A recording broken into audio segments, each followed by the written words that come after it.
This video is brought to you by Squarespace. If you need a website or domain, go to squarespace.com. Hey everyone, and welcome to a new video.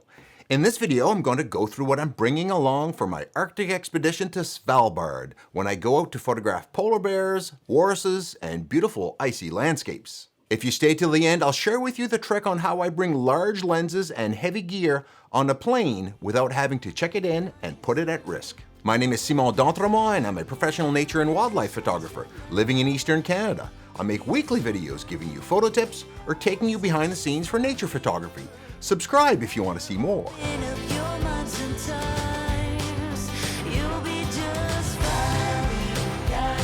Svalbard is an island archipelago halfway between the north coast of Norway and the North Pole, only 1,300 kilometers away from it.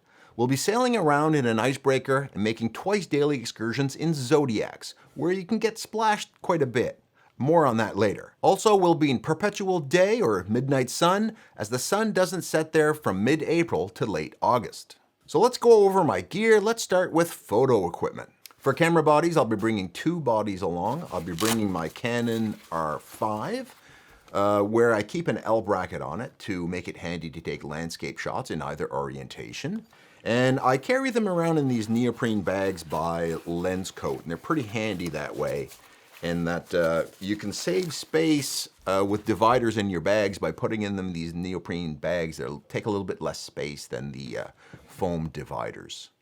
I'll also be bringing the Canon R6. So this is the 20 megapixel equivalent of the Canon R5, which has 45 megapixels, both great cameras. Lots of customizability, image stabilized sensors, great autofocus, and so on. I'll be bringing, for one of my landscape lenses, I'll be bringing the 17-40 L lens f4. Not an amazingly sharp lens at f4, but super light. And if I ever drop it in the water and lose it, it won't kill me because it wasn't terribly expensive. But at f8, stop down for landscape shots, it's plenty sharp enough for me and really easy to handle. So I'll be bringing this along with a few other lenses. So I'll be bringing my 600mm f4 RF version. This is an amazing lens. It's a bit long for maybe Svalbard, where we'll be in zodiacs and maybe getting close, but I shoot lots of birds. I like shooting tight portraits. And so on. So this will be one lens that I'll be bringing along primarily for wildlife when I'm far away, or maybe we'll have a polar bear way out on an ice floe somewhere that we can't get close because of the ice. That's one option. And I've got a couple other lenses that I'm going to bring along as well. A tough choice for me is whether or not I bring the RF 70-200 f2.8 or the 100-400 EF version 2 that I have. I like the shallow depth of field of the 70-200, but the 100-400 has more reach, and it's quite possible, if not likely, that 300 and 400 millimeters might be a very commonly used focal length for wildlife where we can get a little bit close. But I'm enjoying more and more shooting wide, which I've been doing in Africa, for example, to try to get some nice wide environmental shots and so on. So I'm enjoying including more environment, and there's going to be some beautiful mountains and so on in the background. So I'm leaning 70-200 f2.8 for the shallow depth of field when I can get close, and the environmental shots when I'm a little bit farther away. I'll be bringing the RF 1.4 times teleconverter to be used on my 600mm from time to time. I probably won't use it a lot for terrestrial photography for mammals, but when we're going around and there are birds flying around the ship, I'm thinking that the 1.4, which works brilliantly on these super telephotos like the 600mm f4, I'll be using this a bit for some birds maybe. And I'll also bring the RF 16mm f2.8 just because it's a small pocket rocket, and there are times where maybe I just want to have a little easy walking around kit on a second camera body and can shoot nice and wide. I am going to bring a shoulder strap. This one is by Black Rapid, which I really like. I think it's the classic. It's got a really wide shoulder strap, and you wear it this way rather than placing it around your neck, which is not good for long lenses. And you may be saying, why you're going to bring a shoulder strap? Are you going to be walking around with your lens all day?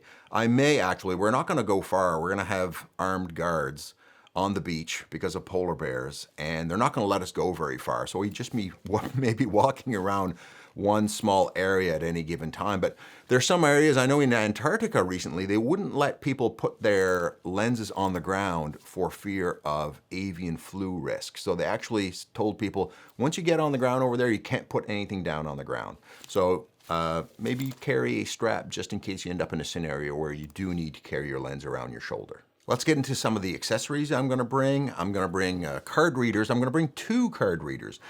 They're pretty critical for me. I shoot CF Express on my Canon R5, especially slow motion footage for wildlife, and I need the card reader to get the photos off my memory cards.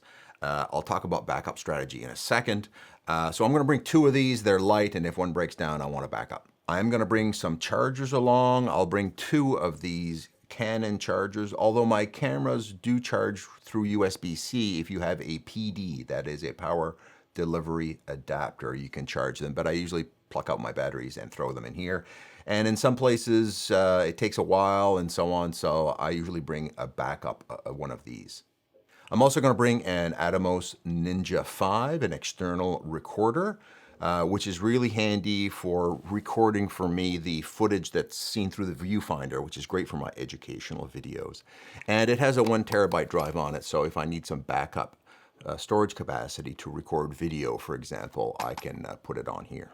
I'm going to bring a GoPro. This is a GoPro 10 Black, which I'll use for just filming some footage moving around where I want something really easy. It'll help me make a YouTube video about my trip. I do own a drone.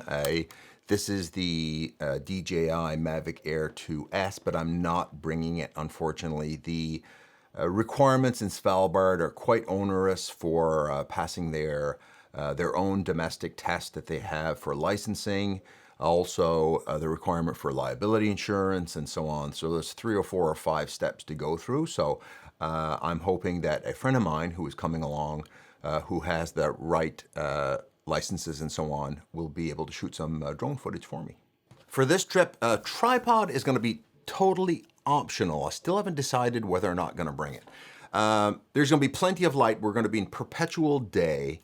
So there's plenty of light for landscape shots. You can actually just handhold, especially with image stabilized sensors and so on. You can handhold every landscape shot you want to take, except a long exposure with an ND filter, where you might take a 10, 30 second exposure or a minute exposure even. And so that would be the only use of a tripod, would be a long exposure with an ND filter. So either I'm going to bring this and an ND filter, or neither.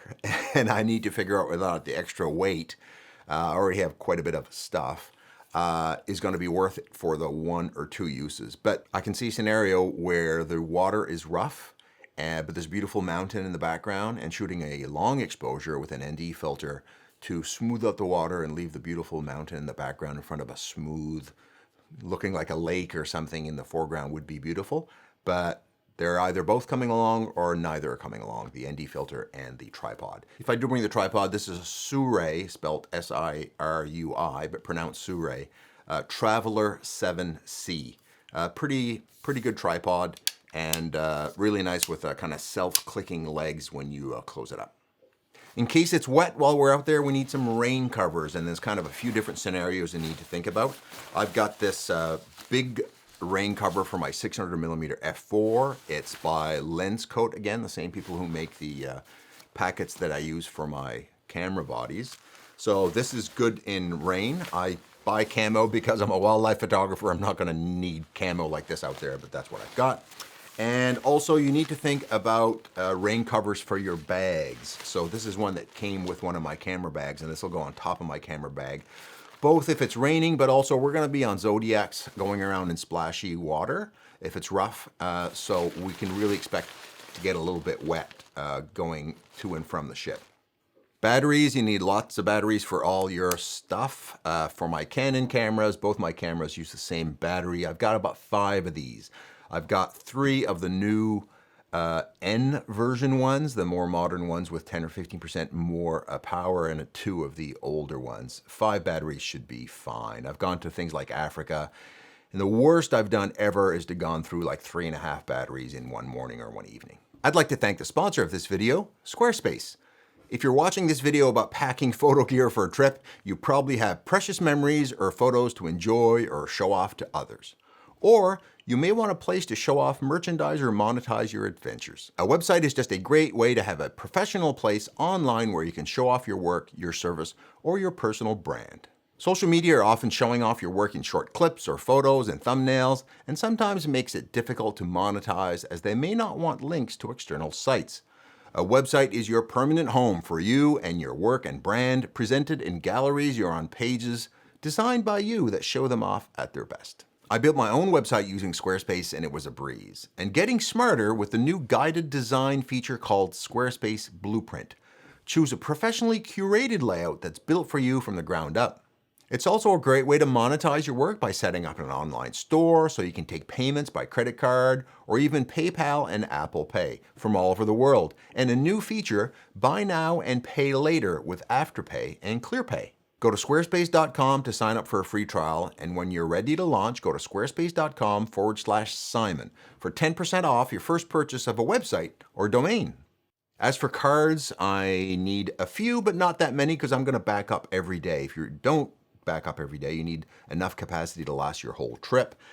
I've got a number of these pro grade 325 Cobalt cards. These are CF Express for my Canon R5, and then I've got a number of 128 gig versions of the same, but I need the Cobalt ones for 4K slow motion video, because these, as good as they are, the gold ones, they bog down about after 5 seconds.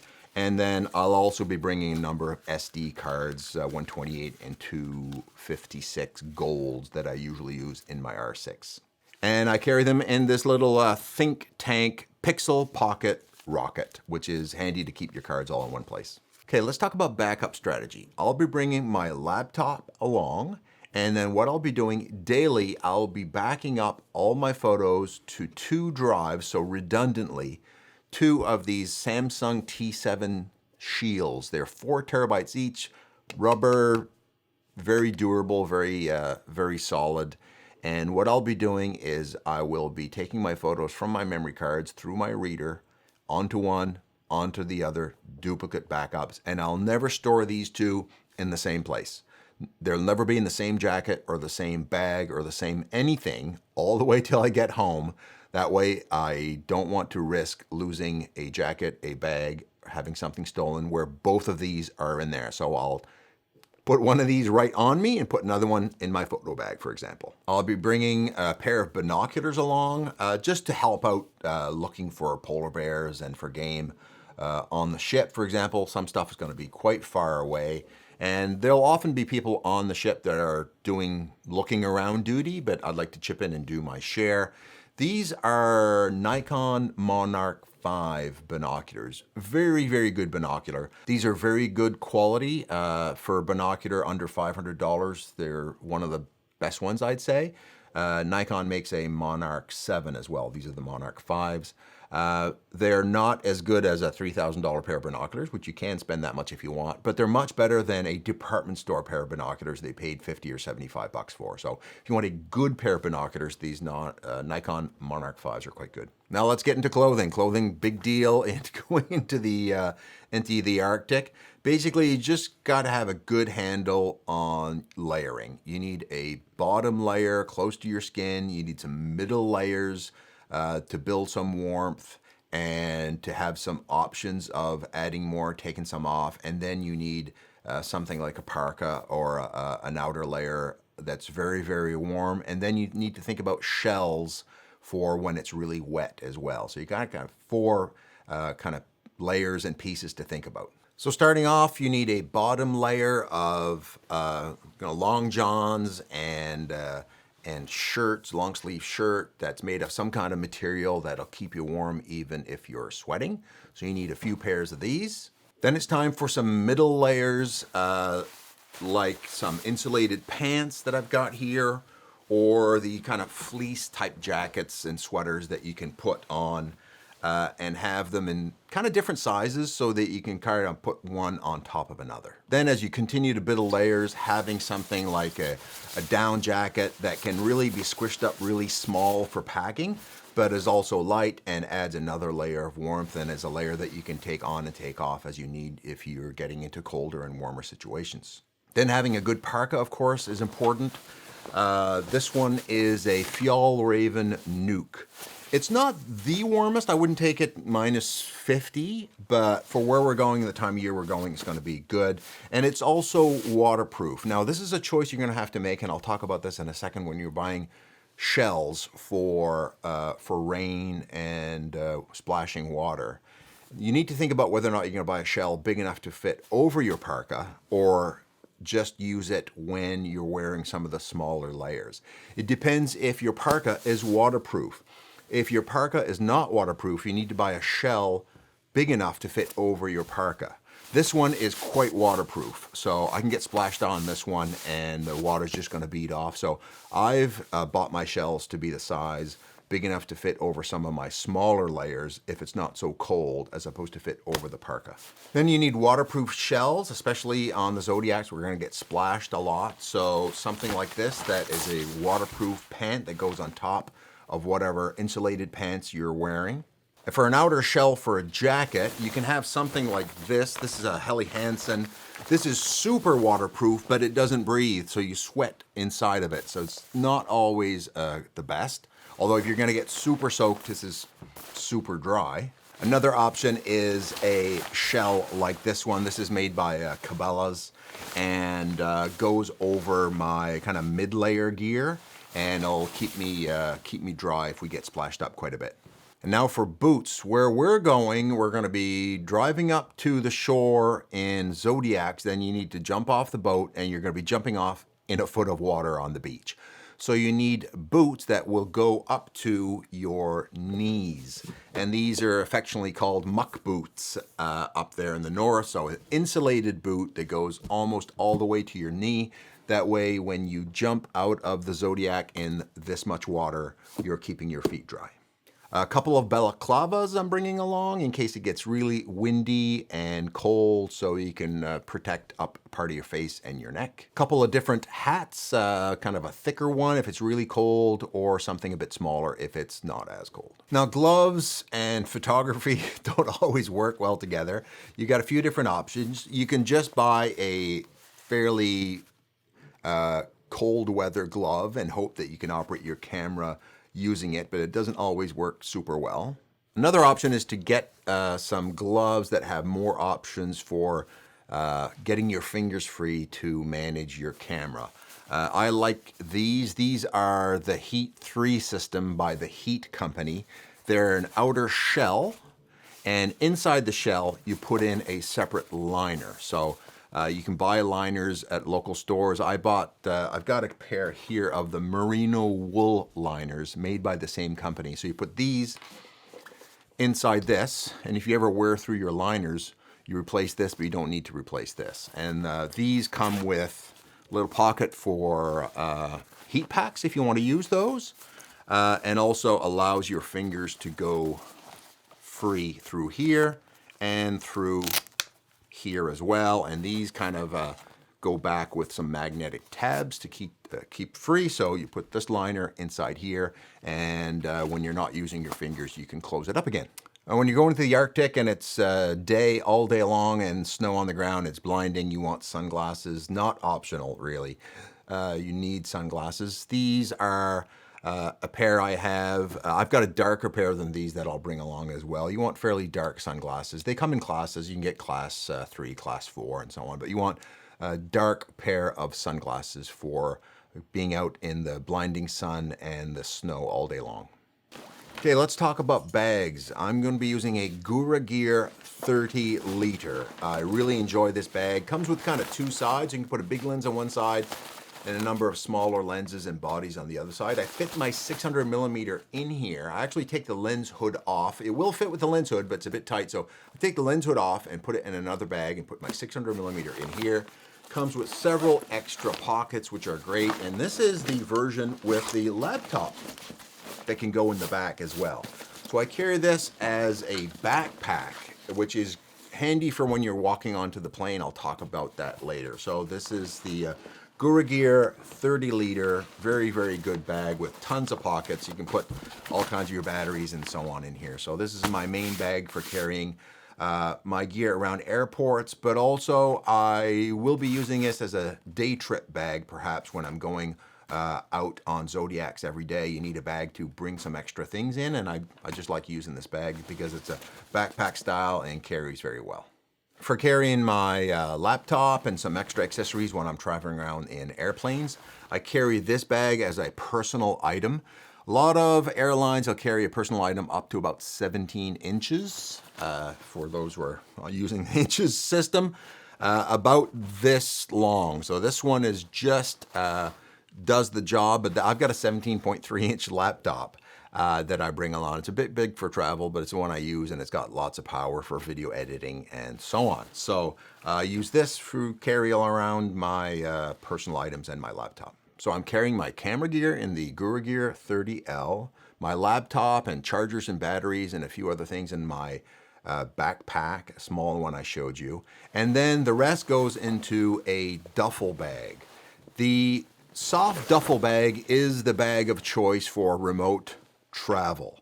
This is the bag that all the small airlines really like. The ones they hate is the hard shell suitcases with the 4 wheels sticking out. If you go to Africa and try to stuff that into the bottom of a small plane with a little door this big, they hate it, and it slides in the cargo hold, slides all over the place because of its nature. So this is stuffable, squeezable, and doesn't slide around. So this is the stuff that all the small airplanes and so on really like. So this is a Eagle Creek. I think it's the 30-inch version. Really sturdy zippers. I like getting a bright color for my bags. So in airports, if someone decides they want to walk off with your bag, I think they're much less likely to walk off with a brightly colored bag than a black one. Everyone's got a black bag, so picking up a black bag that doesn't belong to you and walking out is probably the easiest thing. Having something a bit more conspicuous, I think, is a good idea. So this bag works really well. You can stuff it up tight, and I've been dragged it to Africa and so on, and it's great. Okay, let's talk packing strategy just for a second. Whatever goes into your soft duffel bag, which is all your clothing and bulky things, everything that goes in there, you should say to yourself, what if my bag shows up 3 days late? Can I survive 3 days on my own without that bag? Can I make it? And that should be your packing strategy. Things that go into your checked-in luggage on the plane should be stuff that you can afford to live without for a few days. So everything that's mission critical for your trip, maybe an extra pair of clothes or something, but all the critical stuff like chargers and batteries and memory cards and your cameras, you should be taking on the plane with you when you can, such that if your checked-in luggage shows up 3 days late, you haven't ruined your trip. You're still going on, you're still doing things. Maybe you're hampered by not having all the clothes you need or all the gear you need, but you've got enough to enjoy yourself for a few days while waiting for your late bag to show up. And you also may need a small day pack. I use my little backpack that I put my laptop in for day excursions, or maybe I'll use them even if I want to bring some more lenses and more camera bodies. I'll bring my Gura Gear 30L. But basically on day trips, when you're going out in the Zodiac, you need a bag to put a few things in while you're going out, and you want a water bottle to take with you as well. Okay, let's go into extra stuff that comes in handy. I use these Apple AirTags. I put one of these in each of my bags. I hide it away kind of secretly, and then it lets me know whether or not my bags are traveling with me. And the last time I came back from Africa, I landed on my home airport, and then when I checked, I saw that one of my bags was still in Toronto. So I went right to the counter where they take care of these things and said, my bag's not here, it's over there, and they got it to me the next day. I find bringing lip balm is really handy, or sunscreen, depending on where you're going. If you're going to Africa or going to Arctic locations, it's hard on your skin, and so bringing some lip balm is a good idea. You need to bring some power adapters for the electrical outlets or the mains. when you're traveling around. There are different types, so you need to research your country destination that you're going to. What types of power do they use, or if you're going on a ship, what type of power adapters do they use? You can buy these dedicated ones that go into one type of adapter and adapt to another, or you can buy these universal ones that can handle everything and output everything. So this one's more flexible, but it's a bit bigger. A good idea for you as well is to bring a small extension cord with one plug at one end that you can plug into your adapter, and maybe 3 plugs at the other end so you can plug multiple things for charging and so on at the same time. Or buy one that has multiple adapters and preferably maybe some of these USB-C that are pretty handy these days for charging. Okay, for my bonus tip. So, as travelers with heavy photo gear, we all dread getting into a plane with the risk of having to check in our expensive gear because we're trying to bring it on the plane. And we worry about being over the weight limits that are sometimes as low as 7 kilograms and maybe 10 kilograms. My bag here that I've got with my camera gear is clearly over with all my camera gear in it. Now, there are 2 scenarios, small commuter planes and big airlines. Let's start with the small planes like flying around the camps in Africa. Often the weight limit is 15 kilos, that's about 33 pounds, and they're more likely to weigh than larger airlines. So what you do then is you carry your camera and a big lens like 100 to 400 or 70 to 200 and a few batteries on your person to do some photography out the window, so that what's in the bags meets the weight limit of, let's say, 15 kilograms. So that means if you can carry 3 kilos of gear on you, you're up to 18 kilograms rather than 15. Now, if you have big gear like a 600mm f4 and stuff, that won't do. The next plan is to buy an extra seat, sometimes called a child seat, sometimes in some of these African flights. That buys you an extra 50 or 75 kilograms. So if you're with a group, buy a seat together and split the extra weight between the group. So if a group of 4 buys a 50 kilogram allocation, that's 12.5 kilograms each. Now let's move on to major airlines. Remember, your packing strategy here is everything that's mission critical comes with you. So that's usually going to be 1 piece of luggage and a personal item. Tip number 1 is that airlines rarely weigh the carry-on gear. The trick is to respect the size restrictions. I like having a backpack style bag, which is my Gura Gear 30L, and I just put it on my back. If I get asked any carry-on, I just say the backpack and my personal item. But the main trick is the following. Don't board last. The problem with boarding last is that if you're late boarding and all the overhead compartments are full, the airline staff are forced to say everyone else needs to check in their carry-on luggage. You don't want that to happen. So what are your choices? I have 4 that I can mention. 1, you can buy a class of ticket which includes priority boarding. That means you board early as part of your ticket benefits. The downside is that these are usually the expensive ones like business class, which includes boarding first. Note that I've seen at least one airline that buying premium economy had later boarding than economy. They boarded business class first at the front of the plane, then they boarded economy at the back of the plane, and then premium economy right behind business class last. So check your boarding order online before buying your ticket and try to avoid boarding last. Strategy 2 is buying a priority boarding upgrade. Some airlines will sell you a benefit of priority boarding for a fee like $75 or $100. For me, the peace of mind of knowing I can carry my bag on without risk of the overhead compartments being full is worth it. Strategy 3 is to get onto the website of your airline to see who has priority boarding benefits. Most of them have an executive rewards club for frequent flyers that includes early boarding. But did you know that some airlines will give priority boarding status to flyers with their executive credit cards? Just apply for and get the credit card. Even if you only use it to book these plane tickets and nothing else, the priority boarding benefit may come with it. Check your airline though, I'm sure everyone is different. And finally, strategy 4, beg. That's right, go to the ticket counter before boarding and say, I have thousands of dollars of gear in my bag. And if I board late and the overheads are full and I need to check in my bag, it's a huge risk. Is there any way that I can board before the last class boards? I would really, really appreciate it. I would do it in a kind tone with appreciation, not making a demand. Everyone enjoys being treated nicely, and these people take a beating all day long from irate travelers. Show some kindness and see what you can get. Now, if that doesn't work, you may need a firmer approach, saying I've got thousands of dollars of gear here, and if you force me to check it in, it's at risk. Are you going to cover me if it gets damaged? But I try the nice approach first. What are your airline travel tips? Let us know in the comments below. I'm sure I've missed plenty, and you guys have a lot of great ideas.